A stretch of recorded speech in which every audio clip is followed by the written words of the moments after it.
Desde hace algunos días estoy probando Next.js 13. Esta es una nueva versión de Next.js que introduce algunos cambios que me parece importante comentarles, sobre todo para que tengan cuidado o entiendan qué es lo que realmente está cambiando. No es solamente una versión más, sino que introduce cambios que siento que también no están del todo listos. Vamos a platicar un poco de eso para que vamos a entenderlo y ver algunos ejemplos. Una de las primeras cosas que te vas a encontrar cuando crees tu proyecto es que ya no existe la carpeta de Pages, ahora tenemos una que se llama app. En teoría podría decir que funciona igual que en Next.js 12, sin embargo, ahora toda la estructura de tu proyecto se basa completamente en las rutas que crees, ya que dentro de cada ruta es donde vas a empezar a especificar tu componente principal para cargar la página, componentes adicionales, tus rutas, etc. Esto desde un punto de vista teórico pues suena bien, ¿no? Agrupar todos los recursos de una ruta y que de alguna forma toda esa agrupación se pueda extender si es que empiezas a crear más componentes hijos basados en esa carpeta. Sin embargo, creo que el lado negativo tiene que ver con el hecho de que un proyecto yo no siento que debería estar ligado o debería ser dependiente al 100% de la forma en la que organizas tus archivos. Para sitios web estáticos yo creo que esto funciona perfectamente bien, ya lo hemos visto por ejemplo con Qwik o con Astro, pero para aplicaciones digamos de escala muy grande coincidiremos en que prácticamente cada organización, incluso cada proyecto, puedes llegar a tener una forma diferente de organizar todos tus elementos. Si utilizas alguna arquitectura, probablemente organices tus archivos o tus paquetes de una cierta forma. El problema llega cuando quieres migrar esa arquitectura o esa organización anterior a Next.js 13, porque entonces tienes que cambiar completamente esa forma de estructurar tu proyecto para que funcione bien. Por eso es que creo que a pesar de que funciona esta forma de estructurarlo, creo que entiendo el concepto del equipo de Vercel al momento de hacer esta organización. Sin embargo, creo que el escenario más sencillo, transparente, es cuando literalmente inicias un nuevo proyecto utilizando esta versión. El segundo punto que vamos a hablar es el tema de los React Server Components. Cuando hablamos de Server Components, no es más que el hecho de poder escribir código en React en la parte del servidor. Esto se va a pre-renderizar o digamos se va a transformar en HTML y al final va a llegar al cliente tal cual sin la necesidad de ejecutar nada de JavaScript. De nuevo, esto ya lo hemos visto como parte del server-side rendering en algunos otros frameworks como en Qwik o Astro, pero como tal esta es la primera versión de los React Server Components que vemos ya totalmente productivos en un framework. Sin embargo, no son realmente lo que yo esperaba. Al menos yo me imaginaba otra cosa y les voy a decir por qué. En primer lugar, los React Server Components son más una analogía a lo que por ejemplo tenemos en Blade, un motor de renderizado de plantillas con Laravel, a tener un backend completamente funcional utilizando componentes en React. ¿Qué quiere decir esto? Que primero, pues obviamente no existe el estado en el backend. Eso causa un poquito de confusión porque ahora en tu proyecto de Next.js vas a tener dos tipos de componente. Los componentes que solamente vas a cargar o pre-renderizar en el backend y aquellos que se van a hidratar, por así decirlo,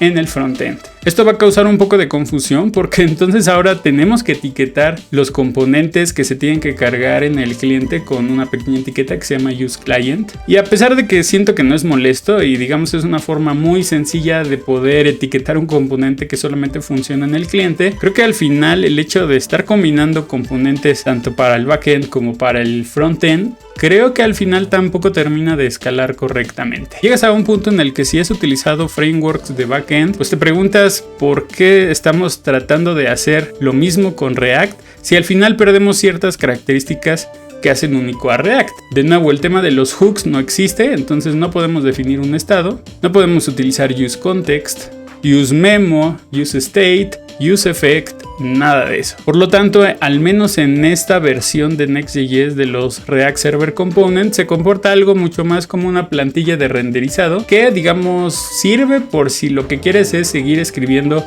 componentes con JSX. Pero más allá de eso creo que no le encuentro ninguna funcionalidad, pero sí un poco de complejidad, pues no termina de cuajar bien este concepto ya aplicado a proyectos reales. El escenario que más me imagino es el hecho de que si tú quieres migrar a Next.js versión 13, pues tendrías que reconstruir tus plantillas para que funcionen con React Server Components, y creo que esto sería mucho más complejo si es que vienes de otro framework que no sea React y que ya vengas renderizándolo con algún otro motor de plantillas. Creo que ese es el escenario más complejo, y el escenario más sencillo de nuevo es literalmente empezar tu proyecto desde cero, lo cual creo que en muchas de las ocasiones este va a ser el escenario que más se utilice. Si tú quieres montar algo más complejo en Next.js, yo creo que te va a costar bastante trabajo.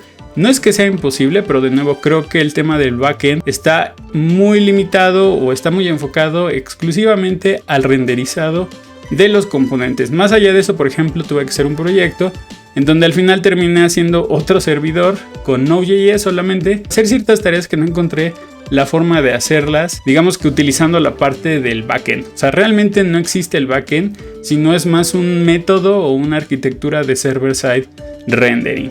Y por último tenemos el hecho de que Next.js, a pesar de que la versión 13 ya es estable, ya es pública, aún así siento que está bastante bugueada. En esta versión ya encontré al menos 2 errores que no me dejaban trabajar tranquilamente. Uno es el tema de TypeScript. El problema de Next.js versión 13 es que introduce el concepto de los componentes asíncronos.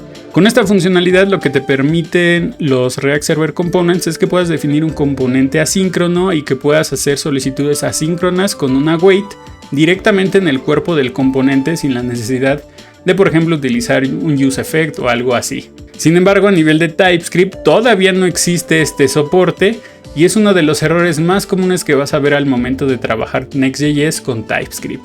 Se puede solucionar bastante fácil, lo único que tienes que agregar es un comentario para que el linter no detecte este error como válido. Pero de nuevo hablamos de la escalabilidad y cómo, por ejemplo, si nosotros empezamos a crear muchísimos componentes asíncronos, pues vamos a tener que estar parchando cada uno de ellos para que no nos mande este error. En este punto yo pensaría que era mucho más fácil esperarse a que TypeScript se actualizara para poder soportar los componentes asíncronos y digamos que la experiencia fuera mucho más transparente. Sin embargo, creo que el problema principal de esto es el hecho de estar esperando a un tercero, que en este caso es Microsoft con TypeScript, para poder liberar una funcionalidad de la cual depende todo tu proyecto. Y el último problema que tuve es que de repente llegué a tener algunos errores de que cierto módulo no existía. Y de nuevo, no encontré la forma, no sabía si había instalado algún paquete que no debía haber instalado, pero la solución al final fue instalar un paquete externo que ni siquiera sé para qué funciona, y con eso se borró el error. Entonces digamos que sí está un poquito bugueada todavía la versión Next.js 13, y de hecho yo pensaría y yo les recomendaría que no utilicen todavía esta versión para temas productivos o que sean muy críticos. De nuevo, creo que el escenario más común que va a tener esta nueva versión de Next.js es el hecho de crear proyectos locales de prueba en donde empecemos a probar todas estas funcionalidades, encontremos errores y que de alguna forma este Next.js versión 13 sirva como prueba o como un alfa para que eventualmente lancen una versión mucho más estable o ya con miras a que funcione de una forma mucho más productiva. Pero bueno, esa ha sido mi experiencia en general utilizando Next.js versión 13.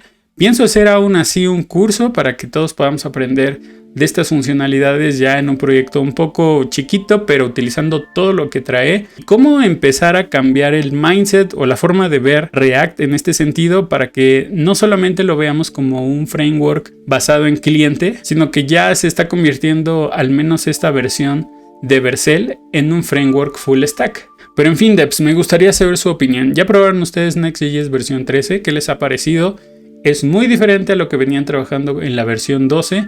¿O es su primer aproximación a un framework de JavaScript? ¿Y les gustó o no les gustó? Me gustaría saber sus comentarios. Si les gustó este video también los invito a que dejen su like, se suscriban al canal y activen la campanita de notificaciones. Muchísimas gracias por el apoyo, devs. Como siempre, gracias por quedarse hasta el final del video y bueno, si no hay nada más, nos vemos la próxima.